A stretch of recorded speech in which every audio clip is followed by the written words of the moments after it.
Welcome to రాబందుల రెక్కల చప్పుడు ఒక ఓటమి 100 తప్పులు. 2001లో కేసీఆర్ పార్టీ పెట్టిన నాటి నుండి అంతకు ముందు 2-3 సంవత్సరాల నుంచి తెలంగాణ ప్రత్యేక రాష్ట్రం, అదే సందర్భంలో తెలంగాణ ప్రాంత ఆనాటి తెలంగాణ ప్రాంత అభివృద్ధి, వీటన్నిటి కోసం అనేక మంది సోషల్ మీడియా వేదికగా కూడి ఒక ఉద్యమంలాగా నడిపారు. పాయింట్గా సమస్యలను ఐడెంటిఫై చేసి వాటిపైన పోరాటంతో మొదలుపెట్టినటువంటి ఈ ఉద్యమం 2001లో కేసీఆర్ పార్టీ పెట్టడం, అనంతర పరిణామాల్లో 2004 ఎన్నికలు, 2009 ఎన్నికలు, 2014 ఉద్యమం మధ్యలో 2009లో రాష్ట్ర ప్రకటన నుంచి వెనక్కి వెళ్ళటం, వీటన్నిటి నేపథ్యంలో చాలా యాక్టివ్గా పనిచేసి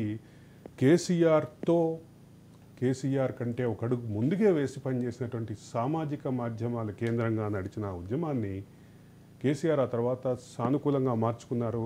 2014లో ఎన్నికలలో అధికారంలోకి రావడానికి ప్రధానమైనటువంటి శక్తిగా వాడుకున్నారు వారిని. ఆ తర్వాత కాలంలో కేసీఆర్ వారిని విస్మరించారు, అధికారంలోకి వచ్చిన తర్వాత విస్మరించారు. ఆంధ్రప్రదేశ్ రాష్ట్ర అంటే సమైక్యంగా మాత్రమే ఉండాలని చెప్పి నిలబడినటువంటి అనేక మందిని దగ్గర తీసినటువంటి కేసీఆర్ ప్రత్యేక తెలంగాణ ఆకాంక్షతో పనిచేసిన ఇంతమందిని, ఇంత విస్తృత సమాజంలో ఉన్నటువంటి ఇంత విస్తృత సంఖ్యలో ఉన్నటువంటి వారిని విస్మరించారు. ఇది ఉద్యమకారుల్లో అనేక మందిలో వినిపిస్తున్నట్టు మాట.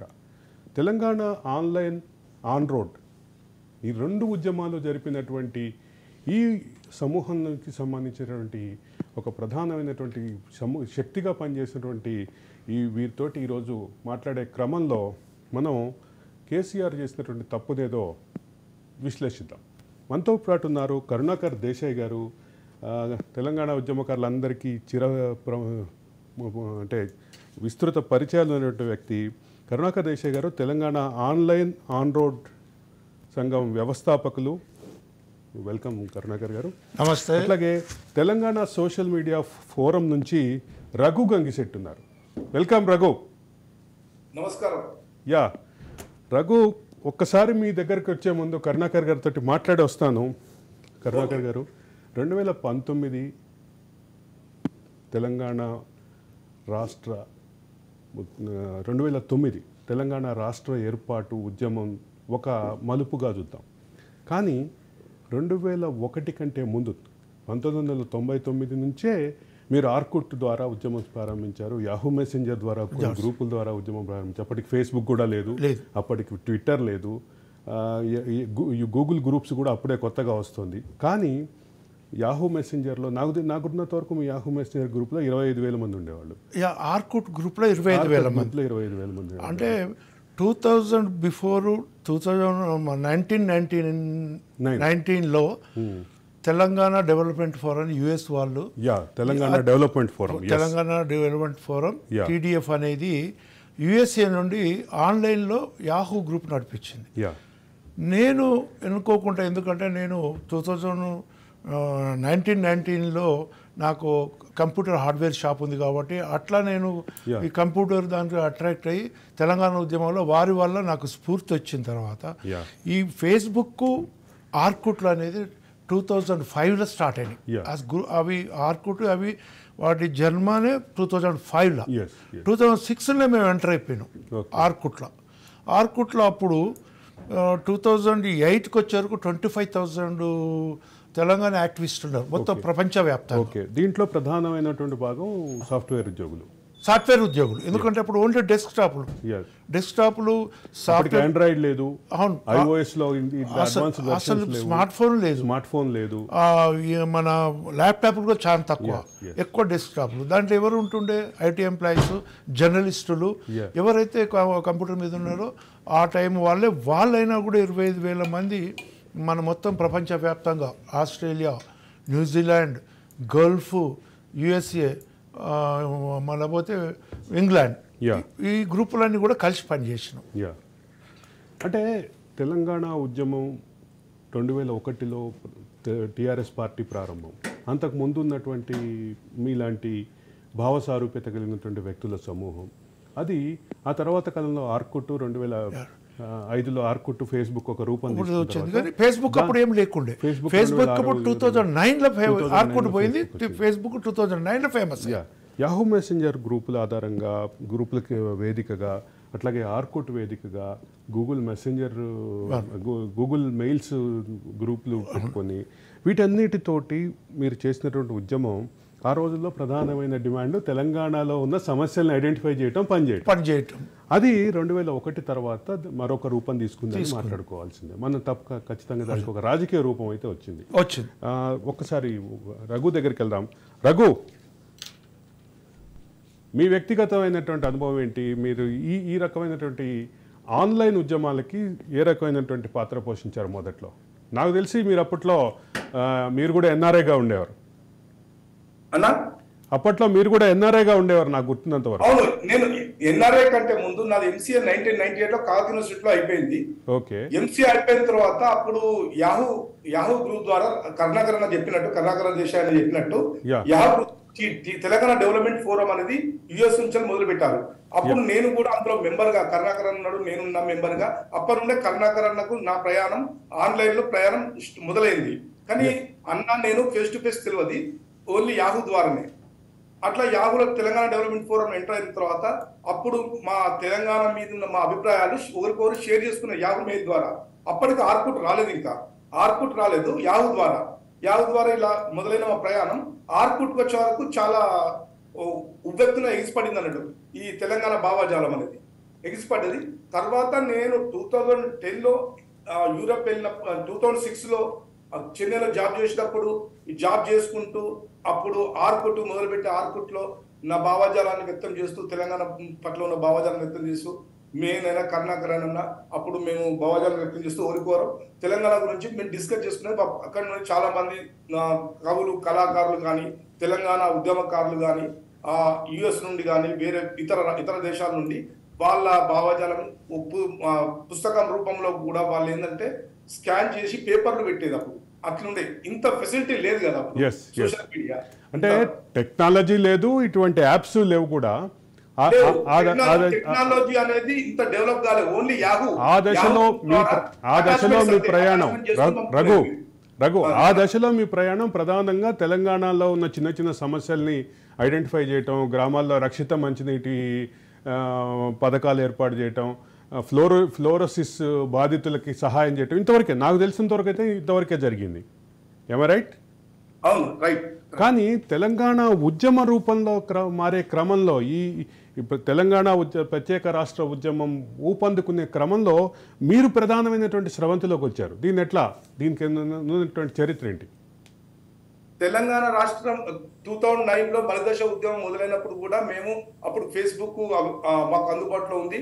అప్పుడు 2009లో ఉన్నప్పుడు నేను ఎక్కడ మన ఐబిఎం లో జాబ్ చేసేది, కోలకత్తా ఐబిఎం లో ఎంప్లాయర్ ఐబిఎం, క్లయింట్ ఐబిఎం, డైనప్రో అనేది ఎంప్లాయర్ చేసుకుంటూ అప్పుడు టెస్ట్ లీడ్ గా పనిచేసుకుంటూ ఆ ఫేస్బుక్ లో కానీ నెక్స్ట్ ఆర్కుట్ అప్పటి వరకు ఇంకా బంద్ కాలేదు, సైమల్టేనియస్గా నడిచేది. అప్పుడు ఫేస్బుక్ లో మా భావజాలను వ్యక్తం చేయడం జరిగింది. దాని తర్వాత యూరప్కి వెళ్ళిన 2010లో యూరప్ వెళ్ళినప్పుడు యూరప్ లో తెలంగాణ ఎన్ఆర్ఐటీ ఫోరం మొదలు పెట్టాను. అప్పుడు ఇక్కడ హైదరాబాద్ తెలంగాణ వ్యాప్తంగా ఉన్న వాళ్ళందరూ ఫేస్బుక్ లో మనం. కానీ రఘు ఇటువంటి ప్రయాణంలో ఒక కీలకమైనటువంటి ఘట్టం 2009 కేంద్ర ప్రభుత్వ ప్రకటన విషయంలో కేంద్ర ప్రభుత్వం వేసుకునేటువంటి అడుగులు దాన్ని ఉధృతంగా తీసుకెళ్ళింది. అంటే అటువైపు నుంచి వస్తున్నటువంటి విమర్శలకి ఘాటుగా అదే సందర్భంలో వివరణాత్మకంగా ఈ రెండింటికి చేసినటువంటి ప్రచారంలో వెనుక తీసుకపోయిన తరుణంలో అప్పుడు ఏంటంటే ఆంధ్ర అంటే సీమాంధ్ర వాదులు ఏం చేసేదంటే బాగా అటాక్ చేసేది కేసీఆర్ మీద కానీ తెలంగాణ మీద కానీ విషయం దక్కేది. అప్పుడు మేము కరుణాకరణ కానీ మేము కానీ మరికొంతమంది బండారు శ్రీనివాస్ చాలా మంది అంటే సామాజిక అంటే సోషల్ మీడియా ద్వారా ఆన్లైన్ లో ఉవ్వెత్తున మేము కామెంట్స్ రూపంలో కానీ దాన్ని ఎదుర్కొనేది. కేసీఆర్ పై వచ్చిన రాజకీయేతర విమర్శలకి మీరు గట్టి సమాధానం అయితే ఇచ్చారు. ఈ క్రమంలో కేసీఆర్ ముఖ్యంగా కేసీఆర్ చాలా కీలకంగా ఆయన ఒక సందర్భంలో కూడా చెప్పాడు, నేను కూడా సోషల్ మీడియా చూస్తున్నా, నేను కూడా ఫేస్బుక్ అకౌంట్ ఓపెన్ చేసిన, నేను కూడా చూస్తున్నా, వస్తున్నటువంటి వాదాలు, వివాదాలు, ప్రతివాదాలు మీ అన్నీ చూస్తున్నా, మీ చర్చలన్నీ చూస్తున్నా అని చెప్పారు. ఒక్క నిమిషం మీ దగ్గరకు వస్తాను. వీటన్నిటిని ఎట్లా చూస్తారు అంటే కేసీఆర్ కూడా సోషల్ మీడియాలో కేసీఆర్ని కూడా లాక్కొచ్చిన ఘనత మీదే. ఎందుకంటే ఆయన స్వయంగా చెప్పారు అన్నమాట. నాకు బాగా గుర్తుంది చెప్పాడు. మన నిజాం కాలేజ్ గ్రౌండ్లో తెలంగాణ నెటిజన్ ఫోరము సైనికులు మేము మీకు తెలుసు తెలంగాణ ఉద్యమంలో ఆన్రోడ్ మీద పనిచేస్తూ ఆన్లైన్లో కేసీఆర్ మీద ఈగ వాళ్ళని మేము ఎలాంటి వాళ్ళు ఒక కరుణాకర్ గారు ఒక్క చిన్న విరామం, మళ్ళీ కమ్ బ్యాక్ టు యూ. కేసీఆర్ని ఏ రకంగా రక్షించుకున్నారు? కేసీఆర్ మీద విమర్శల, రాజకీయ విమర్శలకి దాడిని ప్రతిదాడి ఎలా చేశారు? మనం సామాజిక మాధ్యమాల ఆధారంగా, సామాజిక మాధ్యమాల వేదికగా కేసీఆర్ పై వచ్చిన విమర్శల్ని 2001 నుంచి 2014 వరకు ఎట్లా ఎదుర్కొన్నారు? సామాజిక మాధ్యమాల్లో యాక్టివ్గా ఉండేటటువంటి పలువురు తెలంగాణ అభిమానులు అనే విషయం మాట్లాడుతున్నాం. మనతోటి కరుణాకర్ దేశాయ్ గారు ఉన్నారు. కరుణాకర్ గారు, అంటే ఇందాక మనం మాట్లాడుకున్నట్టుగా ప్రతి దశలోనూ కేసీఆర్ స్వయంగా చెప్పారు రెండు సందర్భాల్లో. నాకు ఇట్లా ఐప్యాడ్ చూపిస్తూ చెప్పారు, నేను కూడా ఫేస్బుక్లోకి వచ్చిన, నేను కూడా ఫేస్బుక్లో వాదనలు ప్రతివాదనలు చూస్తున్నా, మనోళ్ళు మస్తు పని చేస్తున్నారు. అటువంటి వాళ్ళని ఎందుకు మారిపోయింది? 2015 తర్వాత ఎందుకు మారింది? ఇది తెలంగాణలో మేము చెప్పాలదలుచుకుంటే ఒక్క నిమిషం, మనకి ఒక ఫోన్ లైన్లో ఒక కాలర్ ఉన్నారు, రమేష్ రెడ్డి గారు. ఇలాగే తెలంగాణ డెమోక్రటిక్ ఫోరంలో యాక్టివ్గా ఉన్నటువంటి తుమ్మల రమేష్ రెడ్డి గారు, సినిమా దర్శకుడు అలాగే నిర్మాత. రమేష్ రెడ్డి గారు నమస్కారం. యా, ఆన్లైన్ వేదికగా, సామాజిక మాధ్యమాల వేదికగా కేసీఆర్ ఎట్లా రక్షించుకున్నారు, ఎట్లా నిలబెట్టుకున్నారు, ఎట్లా నిలబెట్టారు, ఆ తర్వాత ఎందుకు దూరం అయ్యారు అనేటటువంటి విషయం మాట్లాడుతున్నాము. చెప్పండి రమేష్ రెడ్డి గారు. అవునండి, అంటే తెలంగాణ పోరాటంలో కరుణాకర్ బాయ్ లాంటి వాళ్ళు ఇంకా ముందు నుంచి ఉన్నారు. ఇప్పుడు మా లాంటి వాళ్ళం కేసీఆర్ ని ఎవరు ఏ మాట అన్నా, టీఆర్ఎస్ పార్టీని ఎవరు ఏ మాట అన్నా, మా సొంత ఇంటి వాళ్ళపై అన్నట్టు మేము జవాబు ఇచ్చుకుంటూ పోరాటం చేసి కేసీఆర్ గారిని టీఆర్ఎస్ పార్టీ రక్షించుకున్నాం చాలా సంవత్సరాలు. కాకపోతే టీఆర్ఎస్ కి కానీ కేసీఆర్ సపోర్ట్ చేసింది ఆన్లైన్ లో కానీ ఆఫ్లైన్ లో కానీ. నేను ఏంటంటే తెలంగాణ వాదం కోసం, తెలంగాణ రాష్ట్రం కోసం, కేసీఆర్ ఫ్యామిలీ కోసం కాదు. సో తెలంగాణ రాష్ట్రం అత్యంత తెలంగాణ వాదం పక్కకు పెట్టి వాళ్ళ సొంత రాజకీయ వాదం అమలు చేయడం మొదలు పెట్టినప్పుడు మేము జీర్ణించుకోలేకపోయినాం. బికాస్ మాకు కావాల్సింది తెలంగాణ ప్రజల కోసం తెలంగాణ వాదంతో అన్ని రంగాల్లో అభివృద్ధి చెందాలి. సో ఏ గవర్నమెంట్ ఫామ్ అయినా అన్ని రంగాల్లో ప్రభుత్వం టీఆర్ఎస్ పార్టీ కానీ ఏ పార్టీ కానీ తెలంగాణ వాదంతో ఇంప్లిమెంట్ చేయాలి ప్రతి దాంట్లో. కాబట్టి తెలంగాణ వాదాన్ని పక్కకు పెట్టి వాళ్ళ సొంత రాజకీయ ఇంప్లిమెంట్ స్టార్ట్ చేసినప్పుడు నిజమైన తెలంగాణ వాదులు తీసుకోలేము, అంటే కాంతో కూర్చోలేము. సో అందుకే మేము కేసీఆర్ పర్సనల్గా ఎవరు వ్యతిరేకం కాదు, టీఆర్ఎస్ ఎవరు వ్యతిరేకం కాదు. రమేష్ గారు 2014 వరకు కేసీఆర్ మీద ఈగ వాల్నీలే మీరంతా, రైట్? 2014 నుంచి 15-16 వరకు కూడా మీలో కొంతమంది మిక్స్డ్గా విభిన్నమైన అభిప్రాయాలు ఉన్నాయి. 18లో కూడా కొంతమంది సానుకూలంగానే ఉన్నారు. కానీ 18 తర్వాత ఎందుకంత క్లియర్ కట్ మార్పు కనిపిస్తోంది? I will come back to. అంటే ఆ 18 తర్వాత ఎందుకంత ప్రధానమైనటువంటి మార్పు కనిపిస్తోంది? 19 నుంచి అయితే అసలు అంటే తెలంగాణ డెమోక్రటిక్ ఫోరంలో కానీ, తెలంగాణ సోషల్ మీడియా ఫోరంలో కానీ ఎవరిని ముట్టుకున్నా కానీ వ్యతిరేకంగా కనిపించారు. దీనికి ప్రధానమైన కారణం మీ అభిప్రాయం చెప్పండి, తర్వాత మనం కరుణాకర్ గారి దగ్గరికి వద్దాం. అంటే ఒక సెకండ్, నేను అనేది ఏంటంటే తెలంగాణ వచ్చిన తర్వాత రమేష్ చెప్తున్నాడు, ఫస్ట్ తెలంగాణ వచ్చిన తర్వాత ఫస్ట్ అరెస్ట్ ఈ తుమ్మల రమేష్ని చేశారు. అక్కడనే మాకు ఫస్ట్ నేను హట్ అయినాను. అరే తెలంగాణ కొరకు ఇంత పనిచేసి తెలంగాణ మీ పేరు మీద సినిమాలు తీసి తెలంగాణ భావజాలాన్ని వ్యాపింపజేసిన రమేష్ ఫేస్బుక్లో ఒక పోస్ట్ పెడితే, ఎవరి మన జీవన్ రెడ్డి పేరు మీద ఒక పోస్ట్ పెడితే ఫస్ట్ అరెస్ట్ ఆయన తీసుకుపోయి లోపటేసేసిండ్రు. అక్కడి నుంచైనా మాకు ఏంది తెలంగాణ రావంగానే ఇట్లా చేసిండ్రు అనేది అక్కడ స్టార్ట్ అయింది. ఆ విషయం వారే చెప్పాలి.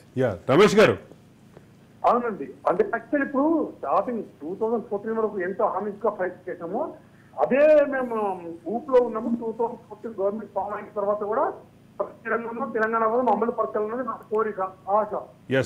సో నేను మా ఎమ్మెల్యే జీవన్ రెడ్డి మేము గెలిపించడానికి మేమే సపోర్ట్ చేస్తాము సార్, అది వేరే విషయం అనుకోండి.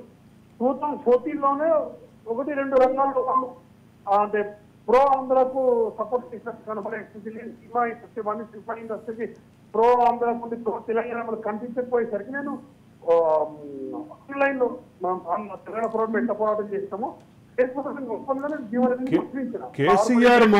కేసీఆర్ మాత్రమే తెలంగాణ హక్కులకి తెలంగాణ అభివృద్ధికి ప్రదాతగా చూసినటువంటి మీబోటి వారు కానీ మిగతా మొత్తం తెలంగాణ సోషల్ మీడియా వారియర్స్ కానీ ఒకటేసారి మారిపోయారు అని నేను అంటలే. 2014 నుంచి అంటే మీ అరెస్టు నుంచి మొదలైంది అనేది ఇప్పుడే కరుణాకర్ గారు చెప్తున్నారు. అంటే 2014 తర్వాత క్రమంగా గ్రాడ్యువల్గా వచ్చి 2019 ఎన్నికల్లో అదే సందర్భంలో 2023 ఎన్నికల్లో అయితే క్లియర్గా కనిపించింది ఆ స్ప్లిట్. దానికి కారణం ఏంటంటే వాళ్ళు చెప్పిన అన్ని తెలంగాణ పాపం ఏ రంగంలో కూడా ఇంప్లిమెంట్ చేయలేదు. వాళ్ళు మొత్తం డీవియేట్ అయిపోయింది. ప్రతి రంగంలో తెలంగాణ వాదం పక్కకు పెట్టేసి నార్మల్ ఎన్ని పొలిటికల్ పార్టీలుగా డెవలప్మెంట్ అంటూ వాళ్ళకు బదిలీ చేసిన వాళ్ళని లేపుకుంటూ తెలంగాణ వాదంపై ప్రశ్నించాలని కేసులు పెట్టుకుంటూ హెరాస్ చేస్తూ బెదిరించు ఇవన్నీ స్టార్ట్ చేసేసరికి అందరూ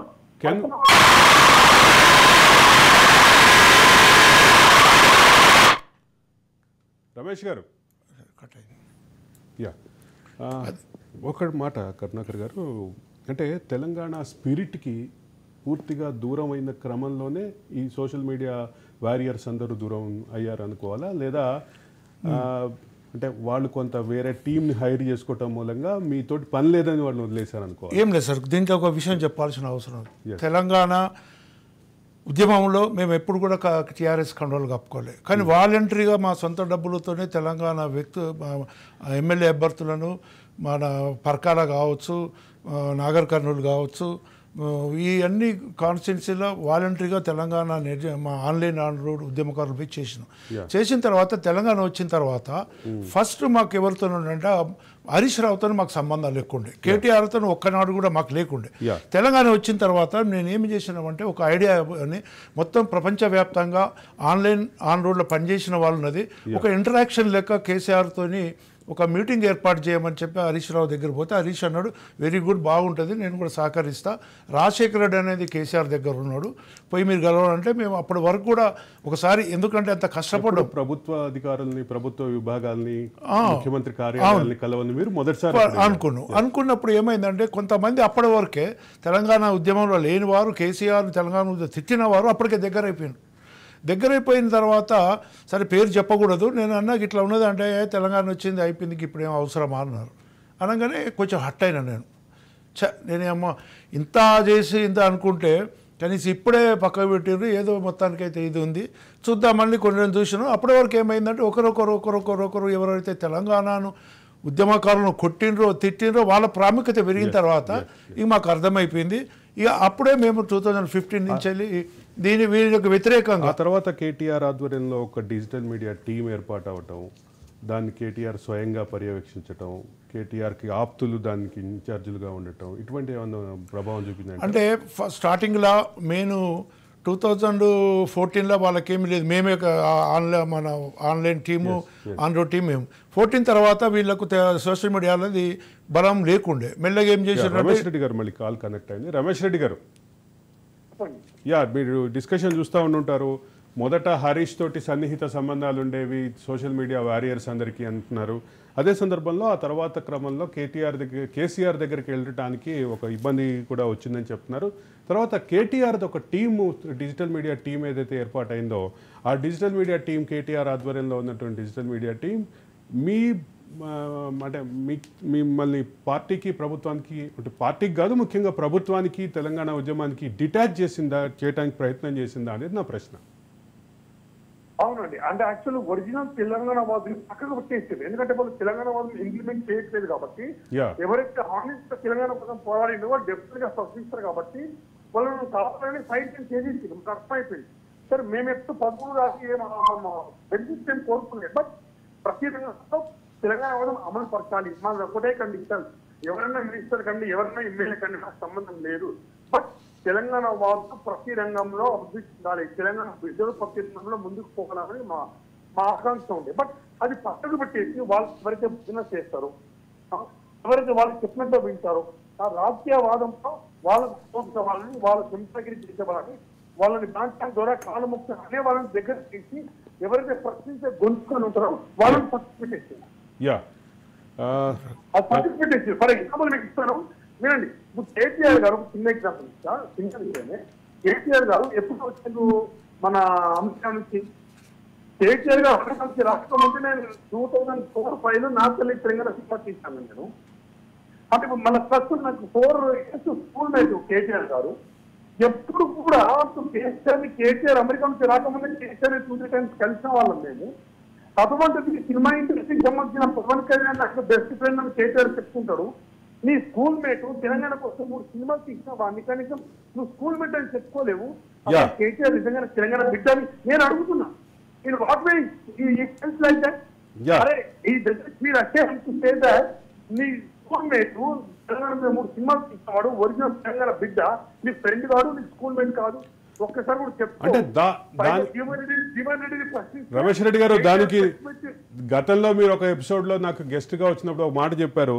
అంటే ఆల్రెడీ ఎగ్జిస్టింగ్ సినిమా ప్రముఖులతో కేటీఆర్ బాగా సన్నిహిత సంబంధాలు మెయింటైన్ చేసిన కారణంగా, అంటే సినీ ప్రముఖులందరితోటి బాగా సన్నిహితమైనటువంటి అంటే రకరకాల ఇవి ఉన్న కారణంగా, వ్యక్తిగతమైనటువంటి పరిచయాలు ఉన్న కారణంగా మీలాంటి తెలంగాణ ప్రముఖులని ఎదగనీయలేదు, దగ్గర రానియలేదు అని మీరు నాతోటి పోయినసారి డిబేట్లో వచ్చిన సందర్భంగా చెప్పారు. అదే అభిప్రాయంతో ఉన్నారు. ఇప్పుడు మేము టీఆర్ఎస్ ఎందుకు సపోర్ట్ చేస్తాము? తెలంగాణ కోసం పోరాడేది కాబట్టి ఎవరైనా ఎంపీలు నిలబడ్డా ఓటేసి గెలుస్తాము. తెలంగాణ పోరాటంలో కూడా ఎమోషనల్ బ్లాక్మెయిల్ చేస్తాం కూడా. కేసీఆర్ ఎన్ని సపోర్ట్ చేసినా కూడా కేసీఆర్ ఓటేస్తుందా గెలిపిస్తున్నాం, తీసుకుంటా పిచ్చిగా సొంత పైసలు ఖర్చు పెట్టుకుంటా తీసుకుంటా గెలిపిస్తున్నాం. మరి తెలంగాణ వచ్చిన తర్వాత నువ్వు తెలంగాణ సినిమా ఇండస్ట్రీకి సంబంధించిన వాళ్ళని నువ్వు ప్రోత్సహించాలా. దిల్ రాజు లాంటి వాళ్ళు కూడా తెలంగాణ బిడ్డలైనా కూడా దిల్ రాజు కూడా తెలంగాణ వద్దన్నాడు. కానీ వీళ్ళు పవన్ లోకి వచ్చిన తర్వాత దిల్ రాజుని కలుస్తారు, పవన్ కళ్యాణ్ కలుస్తారు, పెద్ద పెద్ద వాళ్ళని కలుస్తారు. తెలంగాణ కోసం సినిమా తీసుకోవడానికి కనీసం ఒక అపాయింట్మెంట్ కూడా ఇవ్వలేదు. అర్థమైంది. రమేష్ రెడ్డి గారు, మీ ఆవేదనతో ఏకీభవిస్తాను. పూర్తి స్థాయిలో మీ ఆవేదన అర్థం చేసుకోగలను. మనం ఈసారి సోషల్ మీడియా ఉద్యమకారులు, సోషల్ మీడియా వేదికగా తెలంగాణ ప్రభుత్వానికి, టీఆర్ఎస్కి, కేసీఆర్కి ముఖ్యంగా వ్యక్తిగతంగా కేసీఆర్కి అండగా ఉన్నటువంటి వాళ్ళు ఎందుకు దూరం అయ్యారు, కేసీఆర్ ఎందుకు దూరం చేసుకున్నారు అనేటటువంటి చర్చలో ఉన్నాం. మనతోటి రఘుతో దగ్గరికి వెళ్దాం. రఘు, చెప్పండి. 2014 వరకు కేసీఆర్ మీద ఈగవాలని అని తెలంగాణ ఉద్యమకారులు, ఆ తర్వాత ఎందుకు దూరం అయ్యారు? తెలంగాణ అంటే కేసీఆర్, కేసీఆర్ అంటే తెలంగాణ అంటంతో పాటు నా గుర్తంత వరకు తెలంగాణ బాపు అని కేసీఆర్కి పేరు పెట్టింది కూడా నువ్వే అనుకుంటా. యాక్చువల్గా తెలంగాణ 2001 నుండి 2014 వరకు మీరు అనేది కరెక్టే. తెలంగాణ ఉద్యమం 2009 నుండి 2014 వరకు 13 వరకు మలిదశ ఉద్యమంలో కేసీఆర్ మీద ఈగ వాలనీయలేదు మేము. వాళ్ళ కౌంటర్లు ఇచ్చుకుంటాం. మీరు కూడా చూశారు వాస్తవం కూడా. ఇప్పుడప్పుడు సోషల్ మీడియాలో యాక్టివ్ ఉన్న సీనియర్ జర్నలిస్ట్ అయినప్పుడు కూడా మాతోని సోషల్ మీడియాలో మాకు చూసుకుంటూ ఉన్నారు, కామెంట్లకు కూడా చూసుకుంటున్నారు. మీరు మీకు అన్ని తెలుసు, తెలియదు కాదు.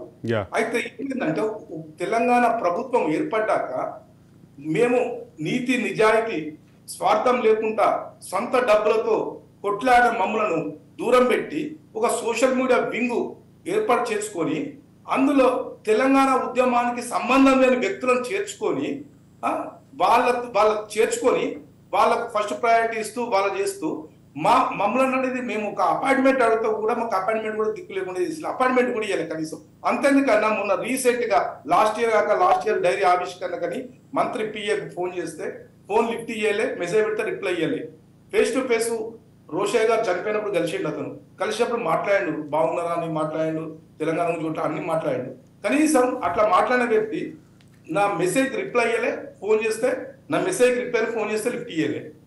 అలా ఏంటంటే మాకు చిన్న చూపు అంటే వాళ్ళు చూడంగా చిన్న చూపు వాళ్ళు చూసినా మాకు అయ్యేదేం లేదు. ఎందుకంటే మేము పదవి ఆశించలే, పైసలు ఆశించలే, కాంట్రాక్ట్ ఆశించలే, ఏం ఆశించాలి కదా వాళ్ళ వద్ద నుండి. Yes. మాకు అవసరం లేదు. మేము ఏ కండువా కప్పుకొని తెలంగాణ వాదులం, మేము ఏ పార్టీ కండువా కప్పుకొని తెలంగాణ వాదులం. అసలు తెలంగాణ డెవలప్మెంట్ ఫోరం చేత పనిచేసిన వాళ్ళం. ఆన్లైన్లో విరోచకంగా కొట్లాడినాం, ఆన్ రోడ్ మీద కూడా కొట్లాడినాం.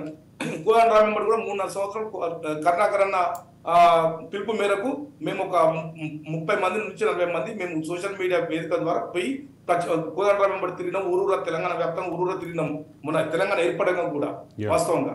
అయితే అయినా కానీ మాకేందంటే ప్రయారిటీ అనేది ముఖ్యం, పదవులు కాదు. మాకు పదవులు అవసరం లేదు, పదవులు ఆశించలేదు. మేము సాఫ్ట్వేర్లో పనిచేసి తెలంగాణ ఉద్యమంలో పనిచేస్తున్నందుకే మాకు సాఫ్ట్వేర్ కంపెనీలో మీకు తెలుసు అప్పుడు ఇక కానీ అప్పుడు చాలా కొంచెం ప్రాబ్లం ఏర్పడ్డది. నాకు కూడా అప్పుడు ఏర్పడ్డది, అయిపోయింది. అది అయిపోయింది. దాని గురించి నేను పట్టించుకోను, దానిలోకి వెళ్ళిపో, నాకు అతను నాకు అవసరం లేదు. అయితే ఏంటంటే ఎవరైతే నీతి నికాసైన తెలంగాణ వాదులను వాళ్ళందరికీ పక్కకు పెట్టి ముసుగు దొరుకున్న తెలంగాణ వాదులను దగ్గర తీసుకెళ్ళి తెలంగాణ ఏర్పడిన తర్వాత, రాష్ట్రం ఏర్పడ్డాక అది జరిగినాక అప్పుడు ఏమైందంటే మాలాంటి వారికి కరుణాకర్ అన్న, మాకు రమేష్, అంతేందుకండి రమేష్ రెడ్డి ఫోన్ లో అయినా మాట్లాడారు కదా, తెలంగాణ ఏర్పడిన కొద్ది రోజుల్లోనే ఆయన అరెస్ట్ చేయించారు. జీవన్ రెడ్డి గారు ఏదో పోస్ట్ రాసిందని అరెస్ట్ చేయించాడు. అసలు ఉద్యమకారుడు ఆయన అరెస్ట్ చేయించినప్పుడు మరి ఇదే కేటీఆర్, కేసీఆర్ కానీ, హరీష్ రావు కానీ, కవిత కానీ చొరవ తీసుకొని ఏం చేయలేదు. అదే సందర్భంలో రఘు ప్రధానంగా ఇక్కడికి వస్తున్న చర్చలోకి వస్తున్న అంశాలు ఏంటంటే కేసీఆర్ని ఈగవాలని రోజుల నుంచి దాదాపు 90% సామాజిక ఉద్యమాల్లో యాక్టివ్గా ఉండేటటువంటి తెలంగాణ వాదులు కేసీఆర్ని దింపాల్సిందే అని 2023లో పట్టుబట్టి పనిచేయడానికి ఈ రెండింటి మధ్య ఉన్నటువంటి వైరుధ్యం గురించి ఆలోచిస్తున్నాను నేను రఘు. అరవింద్ బంగారు కత్తని మెడగోసుకోం కదా. ఇప్పుడు మమ్మల్ని దూరం పెట్టినప్పుడు మేము కూడా దూరం పెట్టాలనుకున్నట్టు తప్పలేదు కదా అందులో. ఒకటి వాస్తవంగా అతి విశ్వాసం, అహంకారమే వాళ్ళని ఓడించింది. అభివృద్ధి అహంకారం ముందు అభివృద్ధి అనేది ఓడిపోయిందని కూడా చెప్పచ్చు. రఘు ఒక ప్రధానమైన అంశం ఏంటంటే తెలంగాణ ప్రజలు ఆత్మగౌరవాన్ని నమ్ముకుంటారు, అమ్ముకోరు. ఆత్మగౌరవాన్ని నమ్ముకుంటారు, అమ్ముకోరు. ఆ ఆత్మగౌరవం దెబ్బతినేలా చేసిన ఈ టిఆర్ఎస్ ప్రభుత్వానికి గద్దదించాలని అందరూ అనుకున్నారు. తెలంగాణ అసలు తెలంగాణ వాళ్ళు అందరూ అనుకున్నారు. పేడు తెలంగాణ వాళ్ళ గురించి నేను మాట్లాడబోను. తెలంగాణ అది స్వచ్ఛందంగా పనిచేసే తెలంగాణ వాళ్ళు అందరూ. నేను ఆ వైరుధ్యం గురించే మాట్లాడుతున్నా. అంటే ఇక్కడ నా ప్రధానమైన అంశం ఏంటంటే ఇంత కసిగా 2023లో ఎట్టి పరిస్థితుల్లో టీఆర్ఎస్ని, కేసీఆర్ని గద్దె దింపాల్సిందే, ఇంటికి పంపాల్సిందే అన్న కసి, ఆ కసి అయితే క్లియర్గా కనపడింది మీలో. ఇంకొక విషయం చెప్పాలి రఘు, ఇక్కడ 2001 నుంచి అన్న మీరు కూడా వినండి, 2001 నుంచి ఈ ప్రస్థానం చూస్తే 2001 నుంచి కేసీఆర్కి వెంట ఉన్నటువంటి వాళ్ళల్లో ఆర్టీసీ ఉద్యోగులు వాళ్ళ వెంట లేరు. ఒక్క నిమిషం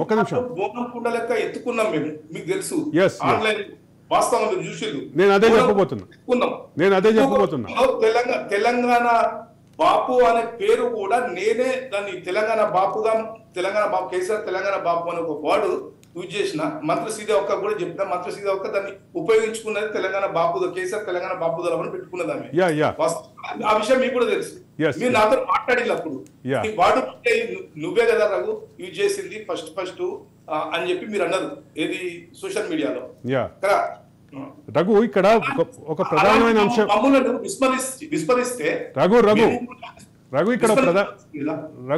ఇక్కడ ఒక ప్రధానమైన అంశం ఏంటంటే 2001 నుంచి కేసీఆర్తో శైలైన అన్ని వర్గాలు, ముఖ్యంగా కీలకమైనటువంటి వర్గాలు, ప్రభుత్వోద్యోగులు వాళ్ళ కసిగా ఉన్నారు. ఎక్కడా మన దీంట్లో ఏది పోస్టల్ బ్యాలెట్లో ప్రధానమైన భాగం కేసీఆర్ పార్టీకి రాలేదు. ఆర్టీసీ ఉద్యోగులు భయంకరమైనటువంటి వ్యతిరేకంగా ఉన్నారు. రెండోది సింగరేణి ఉద్యోగులు, 11 సింగరేణి నియోజకవర్గాల్లో ఎక్కడా కూడా కేసీఆర్ పార్టీ, కొన్ని చోట్ల అయితే 3rd ప్లేస్లో కూడా ఉంది. అట్లాగే మహిళలు దూరంగా, వంట వార్పుతోటి బతుకమ్మలతోటి ముందు నడిచినటువంటి మహిళలు దూరంగా ఉన్నారు. ఇట్లా చూస్తే ప్రధానమైనటువంటి వర్గాలు అన్నీ దూరమైన, దాంతో పాటుగా ఈరోజు తెలంగాణ ఉద్యమకారులు సోషల్ మీడియా వేదికగా విస్తృతంగా వర్క్ చేసినటువంటి ఉద్యమకారులు ఈరోజు దూరంగా కనపడుతున్నారు. ఇట్లా అన్ని వర్గాలు దూరం అవటానికి ప్రధానమైనటువంటి కారణం మీకేమనిపిస్తోంది రఘు? అన్న ఒకటి అసలు యాక్చువల్లీ ఏంటంటే పదవులు ఆశించని తెలంగాణ వాదులు ఏకదాటిపైకి వచ్చింది. పదవులు ఆశించిన వాళ్ళు కొంతమంది ఏంటంటే కేసీఆర్ కు భజన చేసుకుంటూ టీఆర్ఎస్ కు భజన చేసుకుంటూ ఉన్నారు. అంతెందుకన్నా 2014లో 63 సీట్లతో ఏర్పడ్డప్పుడు సుస్థిర ప్రభుత్వం అనే పేరుతోని తెలంగాణ వాదుల మీద ఎక్కువ పెట్టిన గనులు ఎక్కువ పెట్టిన వాళ్ళు కానీ తెలంగాణ వాదుల కర్రలు తీసుకొని కొట్టిన వాళ్ళు కానీ అందరినీ చేర్చుకున్నారు ముక్కుమ్మడిగా. చేర్చుకోవడం దానితోనే నికాసన తెలంగాణ వాదుల ఆత్మగౌరవం అనేది దెబ్బతిని అప్పటి నుండే మేము దూరం ఉండడం మొదలుపెట్టినాం. వాస్తవంగా అప్పటి నుండే దూరం ఉండడం మొదలుపెట్టినాం. ఇక లాస్ట్ రెండవ పర్యాయం అయినప్పుడు ఇంకా అనేది అందరు చేర్చుకోవడము. ఇంకొకటి ఏంటంటే అసలు తెలంగాణ వాదం మీద ఏర్పడ్డ ఈ ప్రభుత్వము తెలంగాణ రాష్ట్ర సమితి కాస్త భారత రాష్ట్ర సమితిగా మార్చింది. అంటే తెలంగాణ వాదము అయిపోయింది, చెల్లుబాటు అయిపోయింది. మాకు రాష్ట్రం ఏర్పడేది 2 సార్లు ముఖ్యమంత్రి అయినాం, 2వ ముఖ్యమంత్రి అయినా 3వ అయితాం, ఇక మాకు తెలంగాణతో సంబంధం అన్నట్టుగా దూరం పెట్టి వాళ్ళే తెలంగాణ వాదాలను విస్మరించి ఇప్పుడు వచ్చి మళ్ళీ తెలంగాణ వాదం అని మళ్ళీ ఇప్పుడు మొదలు పెట్టిండు. ఇది ముసలి కన్నీరు కాస్తూ మేము ఎందుకు ఓడిపోయినాం, అందుకొని పార్టీ పేరు మారడంలో ఓడిపోయినాం, లేకుంటే యూట్యూబ్ ఛానళ్ళ వల్ల ఓడిపోయినాం. యూట్యూబ్ ఛానళ్ళ వల్ల ఓడిపోతే రూరల్ ఏరియాలో యూట్యూబ్ ఛానల్స్ చూడరు ఎవరు, అర్బన్ ఏరియాలో ఎక్కువ చూస్తారు.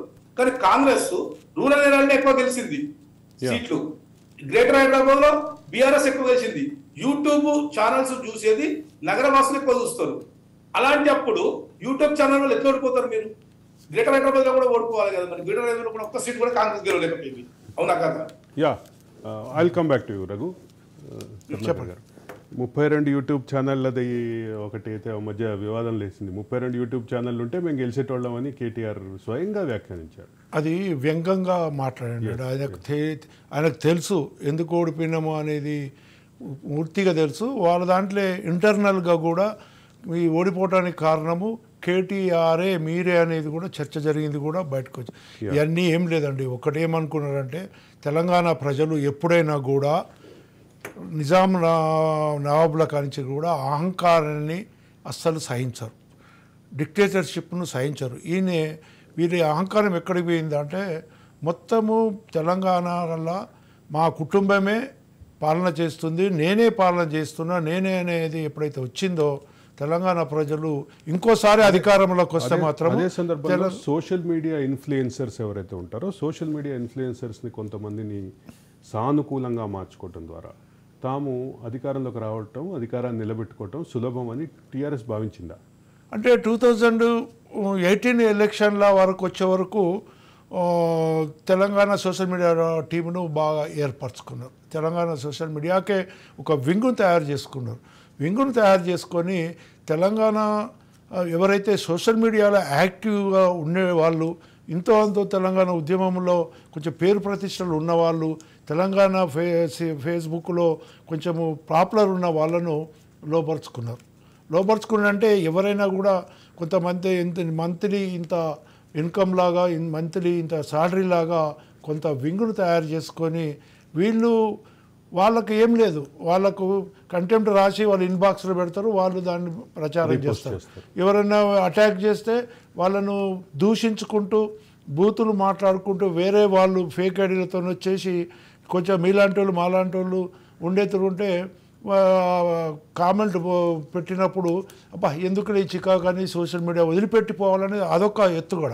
ఆ రకంగా మొత్తం సోషల్ మీడియాను దగ్గర 20-25 వేల స్క్వాడ్ని తయారు చేసుకొని, మరి నేను వాళ్ళకు ఒకటే కొత్త పేరు పెట్టిన సోషల్ మీడియాలో మన మీదనే ప్రభుత్వాన్ని ప్రశ్నించినందుకు, ప్రభుత్వ తప్పులను వెలికి తీసినందుకు మన మీదనే ఫేక్ ఐడీలతో ఎన్నిసార్లు దాడులు చేయాలి ఆన్లైన్ ఫేస్బుక్ లో బూత్ మాటలతో బ్లాక్ ఐడి ఫేక్ ఐడీలతో చేపించింది. మీకు తెలుసు, నాకు తెలుసు, అందరూ తెలుసు. అయినా మనము తగ్గలేదు. ఎందుకు తగ్గలేదు? కౌంటర్ ఇచ్చినాం. అంటే కొందరి మీద రఘు దాడి చేయకుండా కొంతమంది అంటే మన తెరువు ఏం రాలేదు, వాళ్ళు చేయలేరు, మన తెరువు వచ్చినా అది అప్పటి వరకు. కొంతమంది కొత్తగా వచ్చిన వాళ్ళు ఎవరైనా విమర్శన చేస్తే వాళ్ళ మీద పోలీస్ కేసులు పెట్టి చాలా ఇబ్బందులు పెట్టారు. తెలంగాణ ఉద్యమం ఒక్క నిమిషం రఘు, ఒక తెలంగాణ ఉద్యమంలో మొదటి నుంచి సోషల్ మీడియా వేదికగా పనిచేసినటువంటి ఇటువంటి వారిని వేధించడానికి కొంత ప్రయత్నం అయితే జరిగిందనేది అంటున్నారు. 100 తప్పుల క్రమంలో కేసీఆర్ సోషల్ మీడియా వారియర్స్ని, తెలంగాణ ఉద్యమమే ఊపిరిగా నడిచినటువంటి సోషల్ మీడియా వారియర్స్ని దూరం చేసుకుని ఒక పెద్ద తప్పు చేశారా అనే అంశంపై చర్చిస్తున్నాం. కరుణాకర్ గారు చెప్పండి. అంటే మొత్తం మీద మనం వినిపిస్తున్నటువంటి అభిప్రాయాలు కానీ అదే సందర్భంలో కనిపిస్తున్నటువంటి విషయాలు కానీ తెలంగాణ సమాజానికి పరిరక్షణ, తెలంగాణ సమాజానికి కేసీఆర్ని మాత్రమే పరిరక్షకుడిగా 2014 వరకు చూస్తున్నటువంటి సోషల్ మీడియా వారియర్స్ 2014 తర్వాత క్రమంగా మారుతూ వచ్చారు. 23లో పూర్తిగా కేసీఆర్ ఓటమి కోసమే పనిచేశారు 90%. ఈ వైరుధ్యం ఏంటి అని నేను ఇందాక రఘుని అడిగా, ఇప్పుడు మిమ్మల్ని అదే ప్రశ్న అడుగుతున్నా. ఏం లేదు, దీనికి చాలా కారణాలు ఉన్నాయి. చాలా వరకు ఏంటంటే 2014 తర్వాత 2015లోనే మాకు అర్థమైపోయింది ఇది లాభం లేదు. కానీ 2015 నుండి 2018 వరకు కూడా మేము కొంత సెక్షను బాగానే ప్రయత్నం చేసినాం, రావద్దు అని అనుకున్నాం. కానీ ఆయన రావటానికి కారు సంక్షేమ పథకాలు, రైతు బంధు, వాటి వల్ల కొంచెం రాగలిగాడు. అయితే ఎప్పుడైతే 18లో గెలిచిండో అప్పుడు కేసీఆర్ కుటుంబానికి, కేటీఆర్కు మొత్తమే అసలు కండ్లు నెత్తికెక్కి అహంకారము, అసలు చెప్పతారని వాళ్ళని అహంకారము నెత్తికెక్కిన తర్వాత ఇది గ్రామీణ ప్రజలకు కూడా తెలిసిపోయింది. అరే ఏది చేసినా, ఏ సంక్షేమ పథకం ఇంట్లోకి వెళ్ళిస్తుండా, కోట్లు సంపాదిస్తుండ, కాళేశ్వరము పెద్ద స్కాము, అది కుంగిపోయింది, అది క్లియర్ కనపడ్డది. మొత్తం అన్ని స్కామ్లు అయిపోయినాక ఇక చాలు, మనం కనుక మళ్ళోసారి వస్తే మాత్రము ఇదవుతుంది, మళ్ళీ ఎలాంటి మనకు మళ్ళా పుట్టగతులు అనేవి ఉండవు. ముఖ్యంగా నిరుద్యోగ యువత చాలా కష్టపడ్డారు. వాళ్ళకు మీకు తెలుసు 11 ఏళ్ళ నుంచి ఉద్యోగాలు లేక వాళ్ళు కష్టపడ్డారు. ఆర్టీసీ ఎంప్లాయీస్ను ఎంత ఇబ్బంది పెట్టిర్రు వాళ్ళకు మీకు తెలుసు. సోషల్ మీడియాలో ఒక వీడియో పెట్టిన కారణంగా బరెలక్క అనేటటువంటి కర్ణె శిరీష అలియాస్ బరెలక్క, ఆమె నాకు ఉద్యోగం రాలేదు ఫ్రెండ్స్, నాకు నోటిఫికేషన్ లేట్లేదు ఫ్రెండ్స్, కాబట్టి నేను బర్రెలు కాసుకొని నా జీవితానికి కావాల్సినటువంటి ఉపాధి ఎత్తుకుంటున్నాను పెట్టినందుకు ఆమె పైన కేసు బుక్ అయింది. అవును, అంటే అది ఒక చిన్న ఎక్స్ప్రెషన్, ఆ ఎక్స్ప్రెషన్కే తట్టుకోలేకపోయింది. అవును, ఇదే తట్టుకోలేకపోయినరు. వాళ్ళ అహంకారము నెత్తికెక్కిన తర్వాత కళ్ళు కనపడకే ఏదైనా ఇక మేమే నిజాం నవాబ్ కనుక జో మూమ్సే నికల్తా పోయి కానూనే అన్నట్టు, కానూన్ ఎక్కడ ఉంది, ఇంజనీర్లు ఎక్కడ ఉంది, అంత డిజైన్ మనదే, ఏదైనా మనదే, మనం చెప్పినట్టు నడితే మనం ఎట్లయినా అధికారంలోకి వస్తాం అనే అహంకారము అదే అతని ఓటమికి కారణమైంది.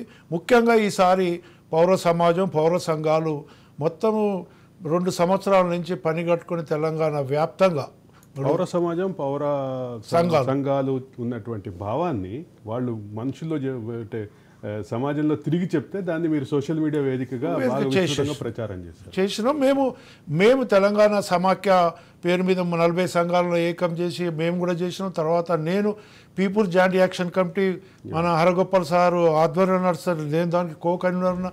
ఇటు సోషల్ మీడియా, ఇటు ఆన్లైన్ ఆన్ రోడ్ మీద అనుసంధానంతో మొత్తం తెలంగాణ వ్యాప్తం, ఖమ్మంలో కూడా 2-3 మీటింగ్లు పెట్టినాం. మొత్తానికి మాత్రం ప్రజలలో మాత్రము ఈ ప్రభుత్వం మీద వ్యతిరేకత, తర్వాత ఈ ప్రభుత్వం యొక్క దుశ్చర్యలను ప్రజల్లోకి తీసుకుపోవటం వల్ల సక్సెస్ అయినామని నా అభిప్రాయం. రఘు చెప్పండి. అలా ఏం లేదన్నా, సింపుల్ గా తెలంగాణ ఆత్మగౌరవం ముందు బీఆర్ఎస్ అధిష్టానం అహంకారం ఓడిపోయింది, సింపుల్. అంతెందుకన్నా అమరవీరుల దీపం అని మనం ఇక మొన్న సెక్రటరీ ముందు కట్టారు. అసలు అమరులు ఎందుకైనా తెలంగాణ కోసం, స్వరాష్ట్రం కోసం, ఆంధ్ర పెట్టుబడిదారులకు వ్యతిరేకంగా కొట్లాడి ప్రాణాలు అర్పించింది. అలాంటి అమరవీరుల దీపము మళ్ళీ ఆంధ్ర పెట్టుబడిదారుకే కాంట్రాక్ట్ ఇచ్చింది. అర్థమైందా? అంత పవిత్రమైన అమరవీరుల దీపాన్ని మళ్ళీ అదే ఆంధ్ర పెట్టుబడిదారికి కాంట్రాక్ట్ ఇచ్చిండు. అంటే ఇప్పుడు అమరులు అయిందే ఆంధ్ర పెట్టుబడిదారి వ్యతిరేకత తెలంగాణ స్వరాష్ట్రం కోసం అమరులు అయింది వాళ్ళు పాపం. అయినా మళ్ళా ఆంధ్ర పెట్టుబడిదారికి కాంట్రాక్ట్ చేయడం అంతరం ఏమేంటిది? వీళ్ళ అంతరం ఏమేంటిది? దీపానికి పవిత్రత ఎక్కడ అమరుల త్యాగాల ఫలితము తెలంగాణ స్వరాష్ట్రం ఏర్పాటు.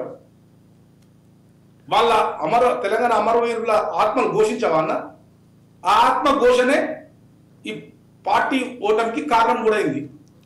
అంటే తెలంగాణ అనే పదాన్ని పార్టీలోంచి తీసివేయటంతో పాటు తెలంగాణ అంటే ఉద్యమం దేనికోసం అయితే సాగిందో ఆత్మవిశ్వాసం, ఆత్మగౌరవం, విశ్వాసం అని మీరు అంటున్నారు. అతి విశ్వాసం కావచ్చు, అతి విశ్వాసం ఒకటి. ఇంకోటి ఏంటంటే వీళ్ళు రాను ఏంటంటే వీళ్ళకు ఓట్లు సీట్లే ముఖ్యమైన, అంతే. ఓట్లు సీట్లు. ఇక తెలంగాణ వాదాన్ని మొత్తం రూపుమాపే ప్రయత్నంలో భాగంగానే టిఆర్ఎస్ పిఆర్ఎస్ గా మార్చిలు కాదన్న. అలాగే ఒక ప్రధానమైనటువంటి అంశం చర్చలోకి వస్తుంది.